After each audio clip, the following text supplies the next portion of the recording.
A quick word before we get into this week's episode. I was talking to a head of school recently who said, Peter, we've got a strong strategic plan, but every time we try to act on it, things stall. If that sounds familiar, you're not alone. Big goals are easy to write down, but they often get bogged down in the daily, making it hard to stay strategic. That's why I built the school operating system. It's a framework that helps you align your team and focus your priorities so you can actually execute the plan. We work alongside you to extrapolate a one-year plan from your existing strategic plan, break it into 90-day sprints, and design a much more effective meeting rhythm that moves your team closer to your strategic vision every single day. And that's just the start. We support much more to help you build the operational infrastructure your plan needs to succeed. If you're serious about making traction this year, let's talk. Visit moonshotos.com/SOS. That's MOONSHOTOS.com/SOS to learn more and set up a time to chat about the school operating system. Hi there, my friend. I'm Peter Barron. Welcome to today's episode of the Independent School Moonshot Podcast. I am thrilled to be joined by Josh Clark, who's the head of school at Landmark School in Massachusetts. I'm a keen observer of LinkedIn. I like to follow LinkedIn. I'm probably on it too many times a day. And one of the things that I've noticed consistently over time is that Josh's presence has really expanded significantly, and he's doing all sorts of interesting things around speaking at events, coming on podcasts, just really kind of ramping up Landmark's presence through his own. And I just thought, wow, that is a really cool strategy. I know I talked to lots of heads of school who are just like, they always ask me questions like, how do I fit everything in? And this being one of those things. And so I reached out to Josh and I said, hey, would you be willing to share, like, how do you do it? And he said, yeah, absolutely. So Josh Clark, welcome to the podcast. Thank you. I'm super excited to be here. Honored to be a part of it. Thanks. And I appreciate you sharing your story. And we're going to get to that in just a second. But before we do, can you start by introducing yourself and Landmark School? Sure. So, like I said, my name is Josh Clark. I'm the head of school of Landmark School. I'm going into my 4th year as head at Landmark. And Landmark specializes in serving students with dyslexia. So we are just north of Boston on 2 campuses, 2nd to 12th grade, boarding and day in our high school, just under 500 kids. And it's a great place. It's a remarkable place. This is I think it's like my 14th year as a head of school. Before Landmark, I was at the Skank School in Atlanta for 6 years as head of school there. And before that, I was at Bodine School, which is a small LD school in Memphis, Tennessee. And I started my career at Lausanne Collegiate, also in Memphis. But I found my way, and I've been in the LD space for the vast majority of my career. Awesome. And, as I said early in like the intro here, you have really established a very strong presence on LinkedIn. You've established a strong presence across different types of mediums. I'm curious, how did that start? Like, was that intentional from the beginning, or did that evolve over time? Yeah, great question. So certainly evolved over time. Specific to LinkedIn, I really wasn't even much of a consumer of LinkedIn till about 3 years ago. I just became obsessed with AI, and we can go down that rabbit hole later if we want. But yeah. I was shocked to find the best content available around AI and its application, not only in schools, but in general, was all through LinkedIn. So I just suddenly found myself spending all this time on LinkedIn. And then a lot of the stuff that I put out there and the opportunities I have to speak and all that, I was already doing. And so it was just kind of this natural convergence of kind of taking the opportunity to take what I'm already doing and use it as kind of a lever to build brand awareness around Landmark. Because that's really the ultimate goal, right? Is I think for a school like Landmark, part of our value prop or part of our distinction is our expertise. And so how do we kind of communicate and build that awareness of our expertise? And LinkedIn, specifically has been a really helpful avenue for that. There's this saying that the head of school is like the chief storyteller. And I really love that. I've always appreciated it because I think ultimately that is such a big component of the role. How does that play into all this for you? Because I heard you said like ultimately this is all about, positioning Landmark and your expertise. Is this part of your strategy? Is that how you would, I don't know, frame it? Do you consider yourself the chief storyteller? Yeah, that's a great question. Yes, I would consider myself the chief storyteller. I would consider myself the chief storyteller of Landmark. And I would even say that is somewhat in service of a broader story of dyslexic kids. I think being at Landmark and Landmark itself is in service of I think of a much larger aim. And that's to ensure that we have these like brilliant kids who are often misunderstood, misrepresented and underserved in public and in independent schools. And so I really feel like my story is really in service of that larger overstory in general. And Landmark's a huge part of that. Yeah, and that's a big, I mean, that's a big responsibility, right? Because what the words that you say have impact. And I'm curious, I mean, I'm guessing your day is pretty busy, right? Like you've got a lot of things going on. How do you prioritize, where you spend your time when it comes to LinkedIn or coming on podcasts like this, or maybe you're speaking at an event? How does that work strategically for you? Yes, great question. I'm terrible at it. That's number one. So I can tell you all the things not to do. I think specifically to LinkedIn, one of the things I've been able to do, and it's really the secret sauce, if there is any to all of this, is that I have a person on my communication team who is in charge of the school's social media, and she is integral to me and my LinkedIn presence. So we'll meet, we'll talk, I'll share what I'm thinking or doing. I'll even jot down ideas, and then she does just this amazing job of scheduling. She might take my 3 paragraphs and figure out how do we make this into, a simple post, all those things. And we'll sit down and look at my calendar and all the things I have coming up. So she is integral in order for me to be able to, kind of manage that. And then what's been interesting is the increase in this was, again, I wish I could tell you this was all a grand plan, but it not necessarily was, but the increased presence on LinkedIn has led to an increased demand for more external opportunities. Things like podcasts and speaking engagements and all those things. And I think it doesn't make sense in all situations, but for Landmark, again, in terms of our very specific, the population that we serve, the expertise, right, that we are trying to convey, and the fact that we're a boarding program, and the fact that there's just not many schools like Landmark, period, right? We have students that will, even our elementary program, that will move from California to be able to attend. That is time well spent, I guess, in other words, right? I do feel like in investing in that, I am promoting the brand and the awareness around Landmark, which I think has a direct impact on enrollments ultimately. Do you feel like, you've been able to lean into particular strengths, or do you feel like this whole emergence around LinkedIn and speaking and all the things, like, do you feel like that's coming from an area that maybe isn't as strong? Like, I'm just trying to figure out, like, when I think about how I approach, social and content development and things of that nature, like, I like to lean into the things that I'm best at. And one of the things that I feel I'm best at is this medium, is having conversations and facilitating podcasts. Because I just love to dig. I love to dig into the story. I want to get deeper and deeper and deeper.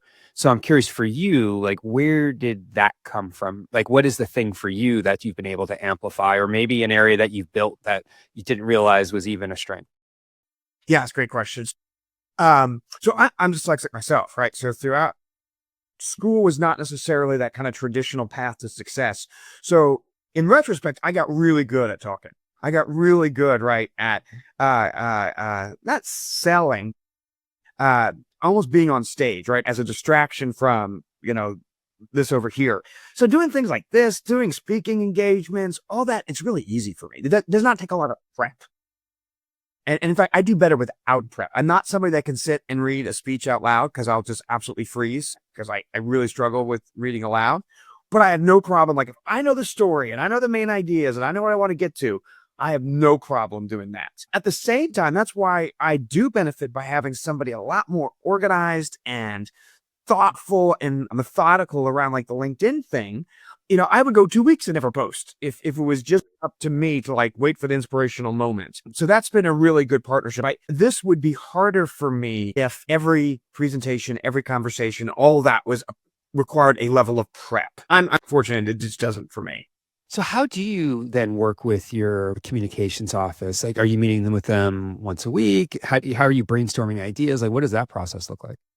Yeah, so initially it was like a lot more structured, and we'd meet at the beginning of the week, and like we would, look at my calendar and all of those things.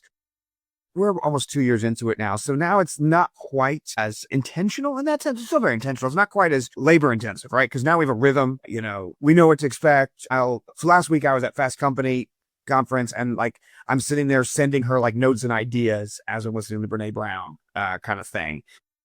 Knowing that one of the things I've had to be careful of is like when I do have inspiration, like I don't just go, like I don't screw up her rhythm. So now like I had to align and be like, okay, let me make sure that, I'm not posting and then you're posting 2 minutes later. So I've kind of been, in a wonderful way, subservient to her schedule, on that. And again, like the LinkedIn stuff is cool. Personally found, and I think professionally found more, is what the LinkedIn stuff opens up. Like I've gotten to do some really cool stuff, talk to some really amazing people, and share a lot about Landmark and some really remarkable places that I don't think I would otherwise. So what are some of those opportunities? Like what are some of those examples? So I'm also super involved with this group called Made by Dyslexia, which is a UK based group. And their stated mission is to change the world's perception of dyslexia from a disability into a valued difference. And one of their biggest supporters is Richard Branson, because he's dyslexic. And so I read previously at the Skank School when I was there, and now at Landmark here, really aligned with them to be able to, again, to kind of tell the story of potential of dyslexic thinking, not just the difficulties of it. So I've been to Richard Branson's private island, Necker. I've been to the Swedish War Palace. I got to present at Lincoln Center, like all this stuff, all because, and again, in representing Landmark and in these spaces and in these audiences that I would never have otherwise. And that's another thing I'm a big believer in, is like just following the trail. Like, you never, like there's so many things I think as heads of school, we need to say no to, and it's this really important balance. But I think sometimes we think narrowly around what is the opportunity, right? The opportunity only looks like, NAIS conference, or the opportunity only looks like this or that. And I think you got to go to where people are. Yeah. Because you said you just got back from the Fast Company conference. And I know this is a little bit off topic here, but I'm curious, like what drove you there?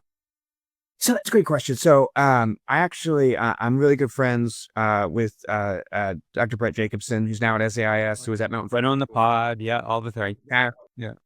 It's the fact that he got asked before me is really the only thing that disgusts me about this whole situation. Right? I don't know if I'll live that down. Yeah, no, I give Brett a hard time. But he had mentioned it to me a couple of years ago. And really, he's great about, saying, we need to go to spaces that are going to challenge us. We need to go to spaces where we can adapt a solution. It's not just a ready-made solution for us. And so I've really taken that to heart. I also, at Deborah Wilson's recommendation a couple of years ago, I went to ASU GSV. Sure.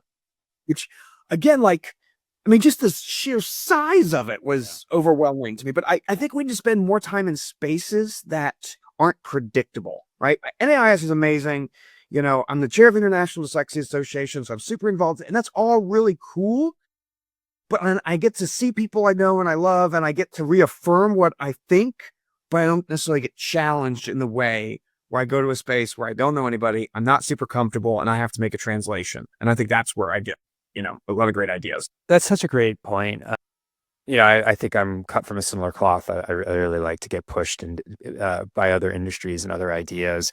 And, if you can't get to a Fast Company, if you can't get to, to ASU, then like expand your podcast repertoire.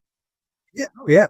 I mean, how I built this, I've probably mentioned like 15 times on this pod in the past, but I don't think I've missed an episode of how I built this for 10 years. I mean, I've listened to every single episode in the library just because, there's something to be gained. And it may not show itself in my organization now, but there's stuff that's kind of building up in the back of my brain that I can pull from when the time is right. And it's that external inspiration that I think is so important. I totally agree. And, and as you know, the role of a head has changed. It continues to change. The idea of chief academic officer, I don't think has existed for a really long time. And, it went from chief academic officer to CEO, and now it's like chief entrepreneur, right? I mean, it's just this.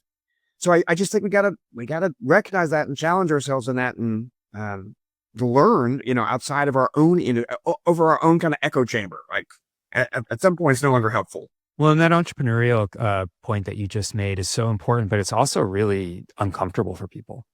Super uncomfortable. Like that's just not something that typically we're trained in schools, right? There's a very distinct process. There's a playbook that we follow. But as you said, the things have changed. The game has changed, and it requires more entrepreneurial thinking. I mean, I have this business competency wheel. There's like 8 different business competencies that I think are really important for independent school leaders. One of them is entrepreneurial mindset. Like we've got to embrace that side of our brain. Oh yeah. And I joke like, so many board members in any school, in any independent school, when they first come on, they really struggle to understand kind of like the financial model. Like, now what we're going to charge less than it costs. And, da, da, da. And the reason they struggle is because it's a bad model. It's not because they're like, it doesn't make any sense on paper. It makes no sense. Right. And I don't think it's sustainable. Who knows? But I think the idea that we can continue to do what we've always done in the ways we've done it and learn the ways that we've always learned is just ridiculous. I think it's like, Josh, without knowing, I think you just pitched my business. I mean, that's the central premise behind everything that I do. And I've got I mean, it's fun. It's fun hearing that from you because you're living it every single day. Coming back to, though, I want to get back to this kind of communication strategy component. So you're out there a lot, doing really interesting things to promote the brand, promote the different organizations that you're participating in. How do you balance that with your internal messaging? I mean, how do you manage that and the day to day? Yeah, that's a great question.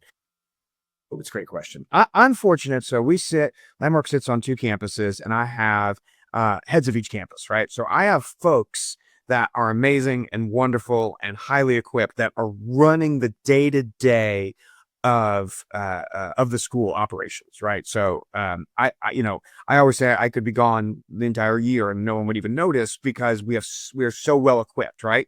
That's not always been the case in terms of, when I first started as a head of school, I was vacuuming in the morning. It all depends on the season of the school and where you're at and all those things. So that's a piece of it. And the internal messaging is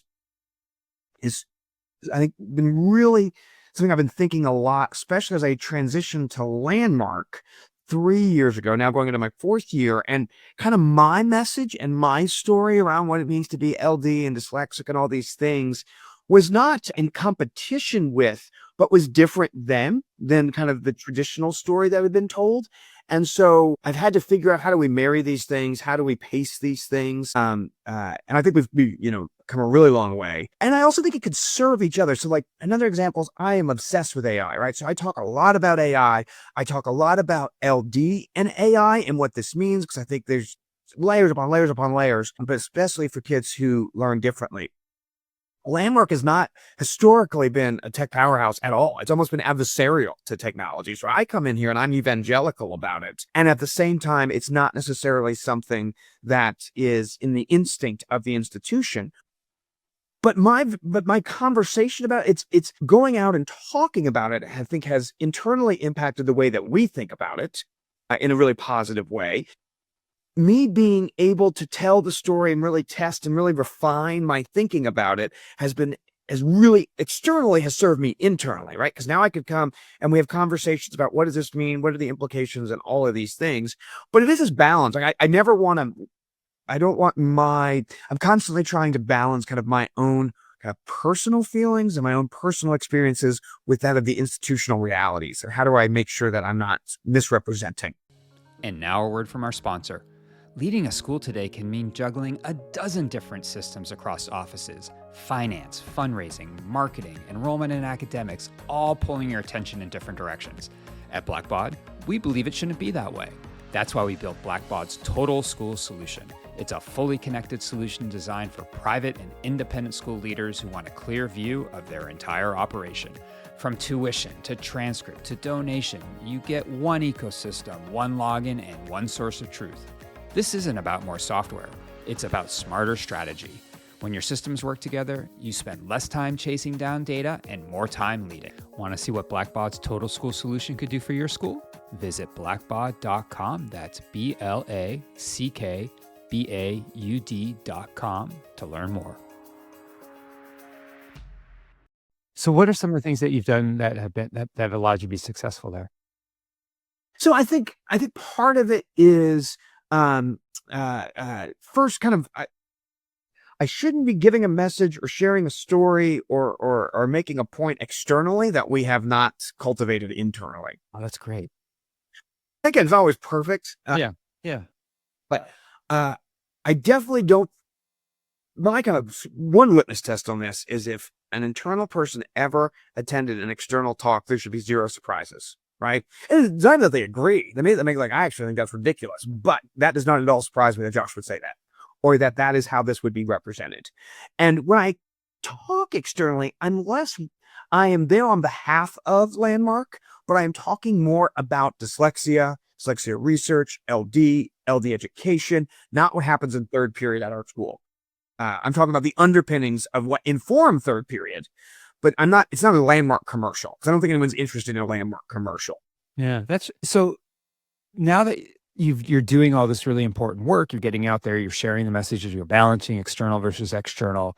What kind of impact have you seen from it? I mean, has it influenced enrollment? Has it helped on the advancement side? I'm curious, like, what is all of this external kind of outward facing stuff? How does that impact the school positively?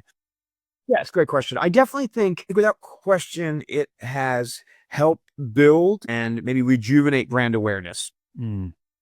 Landmark, for rightfully so, in kind of in the pantheon of LD education, is this kind of known name, known brand.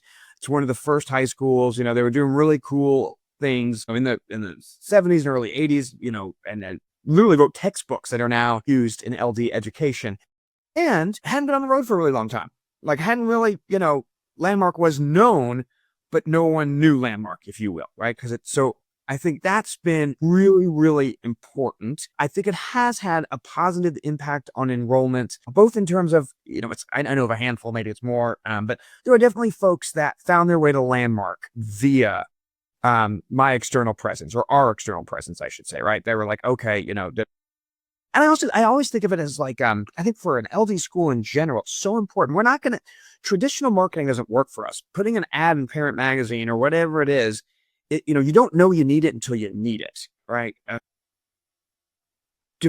always say that people don't want to go, if I could go to the teaching hospital versus the hospital you taught at, I'd rather go to the teaching hospital, right? I'd rather go to the place where, here in Boston, MGH, right? Or Children's. Like, I want to go to the place where the research and the best practices are emerging from, not the places where they've been adopted.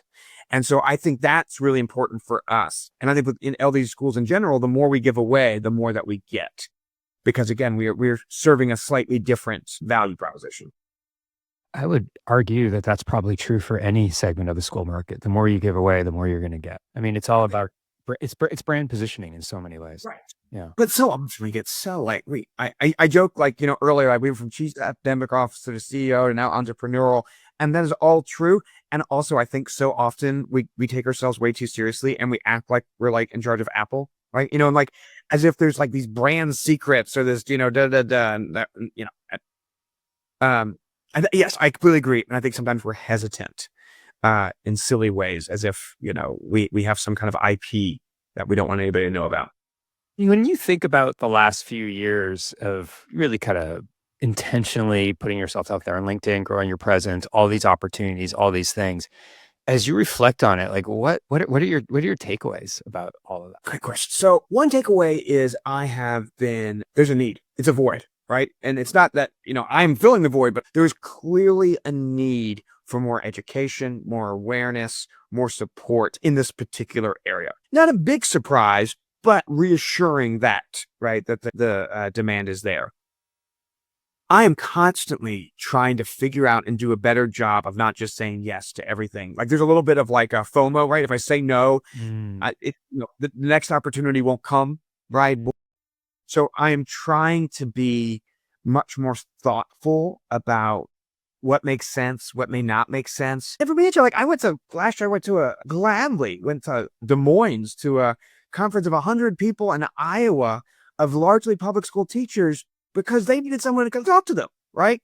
So to me too, it's not always just like, what's the biggest bang and like, oh, how cool I got to go to Richard Branson's island, right? Which I'll say yes to that 1,000 times. But I also want to go to the place that just needs it. And it's that balance of like, balancing all that with internal, with family, with everything else, I think is an everlasting challenge. Yeah. I mean, I think I'm sure people who are listening were like, yeah, I get that. That's tough. It's always hard.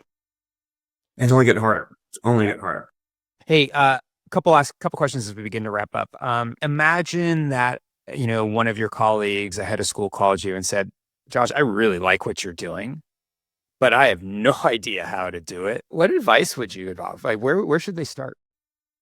Yeah, it's a great question. Well, I mean, again, for me, it's somewhat of an easy answer in that we are such a niche school, right? We have a niche expertise, we have a niche population, and it's super easy for me to invest in that. And I would encourage other, like, what is your value prop? What is it that you are offering to families that is unique that you can position yourself as the expert in, right? How so that's one way. And then I'm still shocked. Like it's still like unbelievably, and it's very much, I think, the position more than the person, but people actually do want to hear from you. Like it's like people actually are interested in what you have to say or what your perspective is, if nothing else, as the head of school of XYZ country day, whatever it is. So I think having some confidence that you have something to say that's unique, which again is still a learning curve for me, but I think just start sharing what's on your mind, and I think you'd be surprised by the reaction that you get. Yeah, I really, it's funny, it was about, gosh, almost 2 years ago now that I started talking about the business model on LinkedIn. Yeah. Was it about 2 years ago? Yeah, I think it was about 2 years ago. And I was scared to death to start putting stuff out there and start talking about it. Like, is that a sacred cow? Could I possibly talk about it? And, I had a friend who said, like, just start writing something, because at the end of the day, like, you're only going to have a limited number of people who see it at first. And, you're going to know what works. You're going to know what doesn't. Like, you're not going to torpedo anything if you say something that, or if it's not as written. I mean, everything I put out there was intentional. Like, I was very careful about the things I said, but it's not the best written thing. Who cares? Like, you'll get better. Right. And so I think your advice of just starting and building up reps is so important. It's kind of like, hey, I want to go run a marathon, but I haven't run more than a mile in 2 years. Well, you're not going to start by going for a 10-mile run. You're going to go for a half-mile run and then maybe a mile run, and you're going to build up that endurance and get better and better and better. So I think that's really sound advice for heads of school that are thinking about, how do I expand my social presence or my communications presence? Yeah. Yeah. Yeah. I love the marathon. Just do it. And I also think I learned just recently, I did about 2 years ago, I did a podcast series specifically around AI. I'm just, again, fast. Yeah. I was shocked. You said yes. I was shocked. Right. So I interviewed top researchers. I interviewed Michael Horn. I interviewed who I thought, like, what? And they said yes. So I also think we underestimate, like, Yeah. people love an invitation. People love it. Yeah, it's funny. I'm just going to open up so if you're watching this on the video, you're looking at me scrolling through my phone, but I'm just opening something up right now because I want to reference it, which is just the absolute wrong thing for me to do here. But just bear it with me. I have that problem sometimes when I'm thinking about who do I want to invite onto the pod, and typically what I find is people in our world are more than happy to do it. Right. Like, because it's part of a community and they want to get back and it's all this thing. But, the person that I want to get on, and I don't even know how I would do this, is, the author of Unreasonable Hospitality, just because I feel like I have so much to say about that and want to like amplify that book as much as I can, because there's so much to learn. But like, how do I even, like, maybe I should just, maybe today, after we get off this pod, I'm going to write him an email and be like, hey, would you be interested? Yeah, that worst case, I say no. Yeah. Worst case, Right. Okay. Worst case, they'll say no. Hey, last question. And thank you for like this, this is almost like a counseling session for me. So I really appreciate that. So thank you. Last question for you. If somebody's like listening and saying, I want to reach out to Josh, what's the best way for them to do that?